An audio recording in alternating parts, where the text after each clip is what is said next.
Michelle Torrio, and this is the Be Mindful podcast.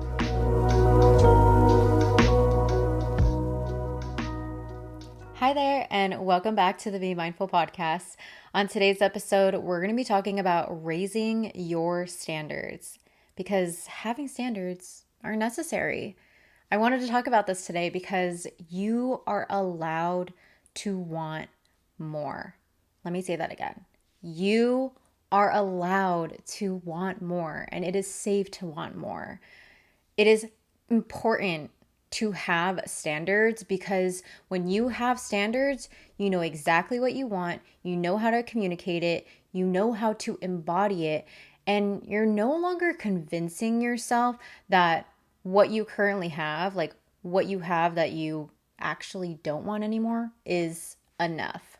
If you have ever felt guilty for wanting a specific job, a specific relationship, a specific body or environment, just because it feels good to you, this episode is for you because you don't have any reason to feel guilty for wanting more. And if you're new to the podcast, welcome.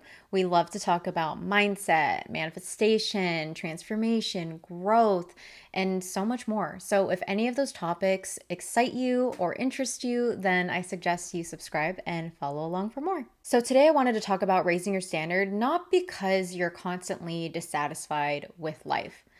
It's because I want you to recognize that wanting more is okay. And being grateful for right now while wanting more is okay. You can be grateful while also being ambitious. So let's talk about gratitude. I am sure you have heard so many people say, just be grateful. Be grateful for right now and be grateful for what you have, which I don't disagree with. I think you should always be grateful. However, sometimes accidentally, gratitude can turn into settling. Settling because you think that, oh, this is okay. I don't need more than what I actually want. Like, this is fine. I don't want you to fall into that trap of settling just because you're grateful for it. Wanting more doesn't mean that you don't have enough. It means that you are opening that imagination and that possibility of what can happen for you. For example, maybe you love your job, but it's also okay to want more money. And maybe you love your marriage, you love your partner, but maybe you want more romance. Maybe you want to go on more dates. Or maybe you love your body, but you want to get stronger. Or maybe you do actually love your life, but you want to expand more.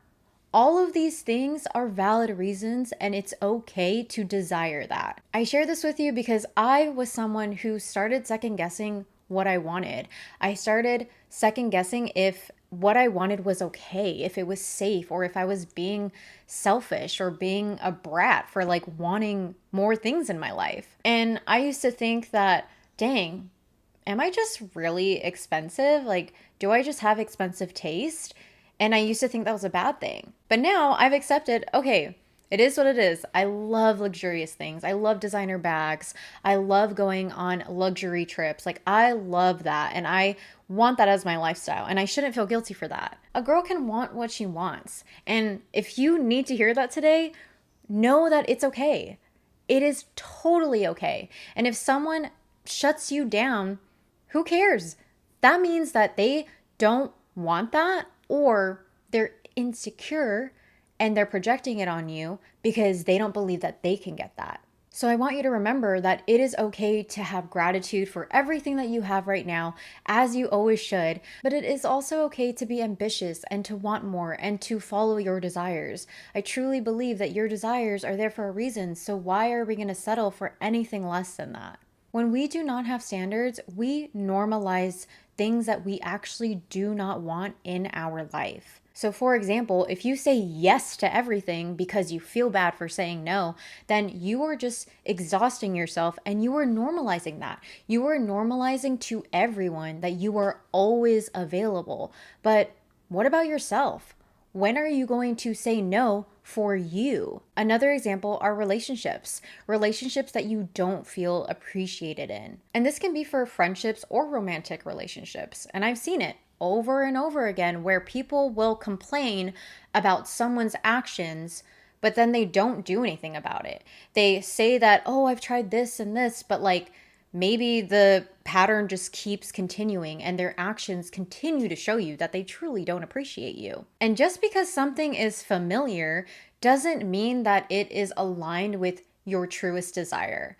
So if you are continuing to allow someone to not appreciate you and treat you in a way that really dims your light and hurts you, then you're allowing that. That is the problem. You are normalizing it. And sometimes we don't even realize it because we've been experiencing this for so long, and that is our normal.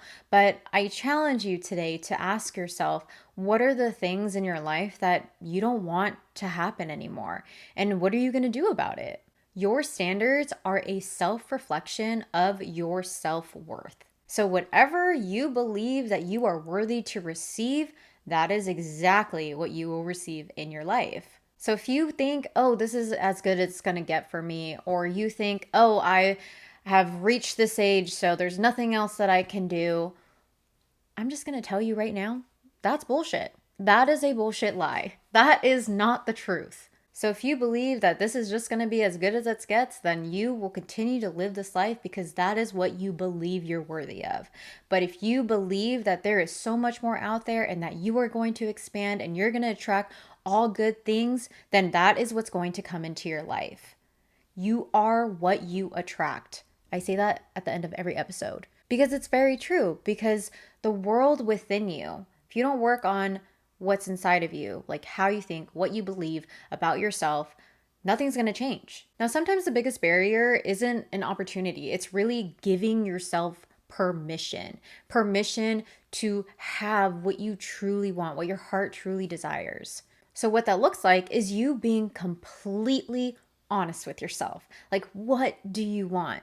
And once you have everything that you want, what else do you want? I say, what else do you want? Because it's limitless. The moment that you admit what you truly want, that's when you could start going after it. That's when you give yourself permission to take action and go for it. And without feeling guilty for it, because you shouldn't feel guilty for desiring more for yourself. Now, as a reminder, when it comes to raising your standards, I'm not telling you to ask for more from someone else. So for example, my husband, I love princess treatment and he knows that, but he's also not a mind reader, right? I have to communicate with him what I love, like what makes me feel loved. So if you want a specific relationship, maybe you want your partner to get you flowers, or you want your partner to always open the door for you.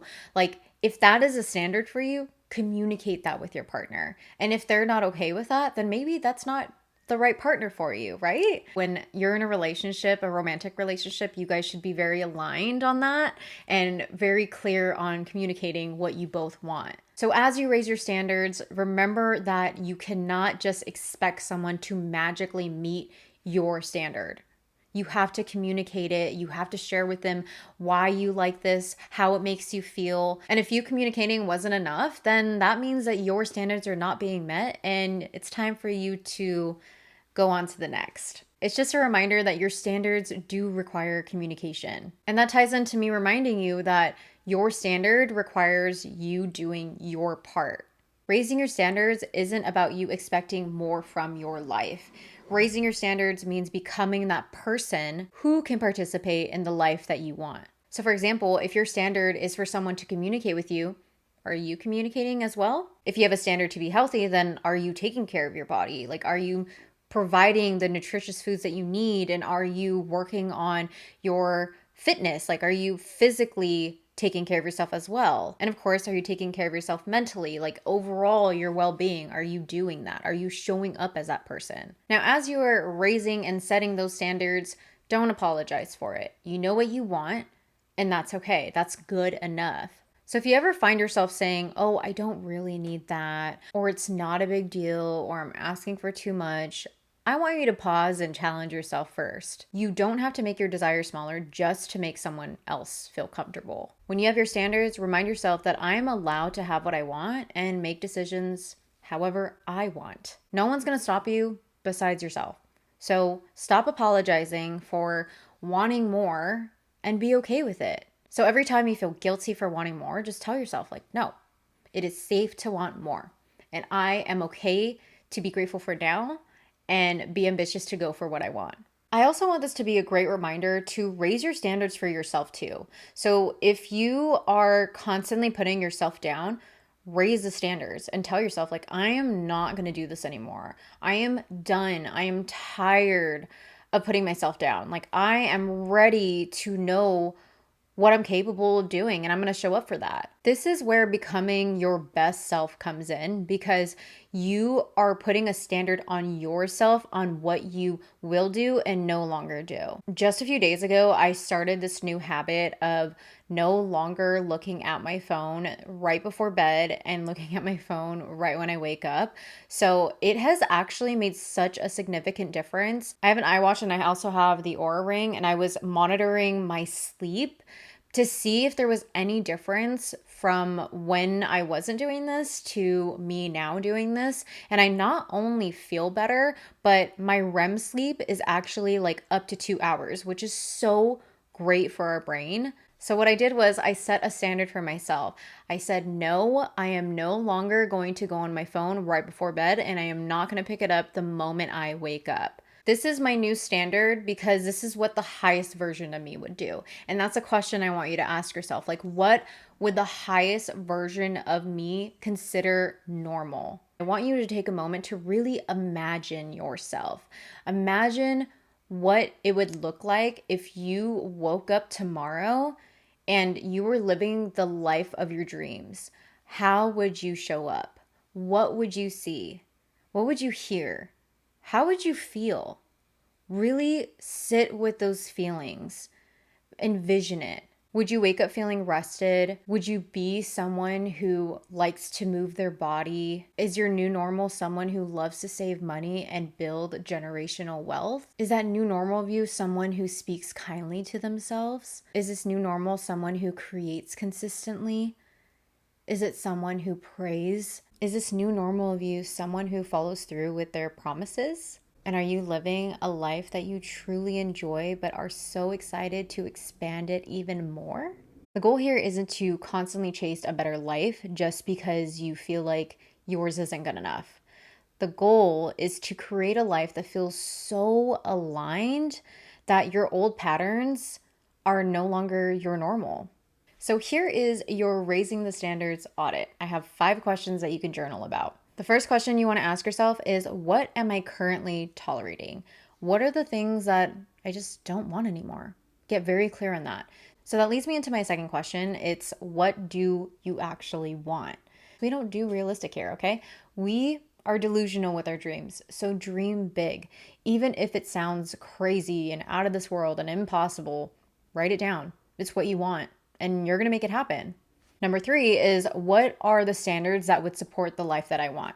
So what are your non-negotiables? Number 4 is asking yourself, what do I need to communicate? So who in your life needs to know what you want? Like, if you have a partner, I think it's important that you both talk about your desires, your dreams, and like things that you also will not put up with. I think it's very necessary that you and your partner are very aligned on what you do want, what you don't want, and what is your non-negotiables. And of course, you don't have to use this just for romantic relationships. This can also be with your friends. So if there is a friend that maybe you were hurt by, communicate it with them. Maybe what they did was unintentional, it was an accident. Like, it's important because when you are able to communicate your relationship with that person, whether a friendship or romantic, it's going to get stronger, or you're going to realize, oh, this relationship is no longer serving me. And number 5 is asking yourself, who do I need to embody? So again, being very honest with yourself, like, what do you need to start doing so that you can have the life that you want? So try out those 5 questions and let me know what comes up for you. You are allowed to have a beautiful life, whatever that may look like: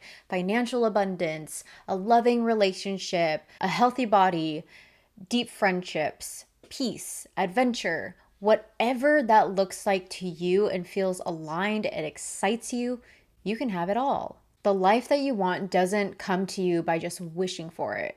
I'm sure we all know that already. It becomes a life that you want the moment you start treating it like it's possible. You start communicating what you want. You start going after what you want by taking those aligned actions and becoming the person who lives that way. So get very clear on what you want to stop normalizing and what you want to be your new normal. And that is the end of today's episode. I hope you enjoyed it. I hope it was very insightful for you, especially if you were just like me and felt guilty for wanting more, because no more. We do not need to feel guilty for our desires. They're pointless. They are so pointless. I really believe that the desires we have are little gifts from God, and God being like, hey, this is what you desire. This is what's possible for you. So go for it. So if you liked the episode, don't forget to like and subscribe. And if you didn't, like it anyways and subscribe. And I will see you in the next episode. But don't forget to be mindful, because who you are from within will attract from the out. See you next time. Bye.